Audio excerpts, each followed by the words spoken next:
সদ্য জন্ম নেয়া এক শিশু জন্মের পর যখন সব নবজাতক শুধুই কান্না করে, কিন্তু এই শিশুটির বেলায় ঘটল তার ঠিক উল্টো। ভূমিষ্ঠ হয়েই চিৎকার করে আল্লাহ আল্লাহ বলে ডাকতে শুরু করলো শিশুটি। যখনই থেমে যাচ্ছে তখন ডাক্তার হালকাভাবে থাপ্পড় দিলেই আল্লাহ আল্লাহ বলে ডাকছে নবজাতক, যেন ডাক্তারের বিরুদ্ধে সরাসরি বিচার দিচ্ছে মহান আল্লাহর কাছে। অবাক লাগলো সত্যি চাঞ্চল্যকর এই ঘটনা যশোরের দেয়ারা ইউনিয়নের আরিজপুর এলাকার।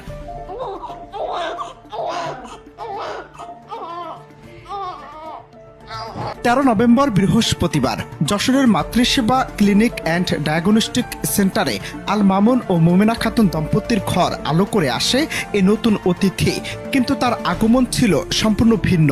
জন্মের পরপরই শিশুটির এই আল্লাহ আল্লাহ উচ্চারণের একটি ভিডিও দ্রুত সামাজিক যোগাযোগ মাধ্যমে ছড়িয়ে পড়ায় তা এখন সারা দেশে আলোচনার কেন্দ্রে। ভিডিওতে দেখা যায় নবজাতকটি যখনই নীরব হয়ে যাচ্ছিল তখনই ডাক্তার কিংবা নার্সরা পিঠে হালকা চাপ দিচ্ছিলেন, যা নবজাতকের শ্বাস প্রশ্বাস স্বাভাবিক করার একটি জরুরি অংশ। কিন্তু প্রতিবার এই থাপ্পড়ের পরেই শিশুটি আরও জোরে আল্লাহ আল্লাহ বলে চিৎকার করে উঠছিল।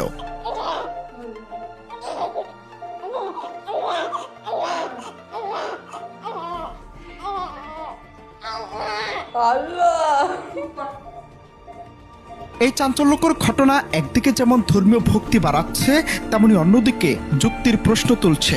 চিকিৎসা বিজ্ঞান অনুযায়ী নবজাতকের প্রথম চিৎকার বা কান্না ফুসফুসে সচল করার জন্য জরুরি এবং এই শব্দ কখনো কখনো ভাষার মতো মনে হতে পারে।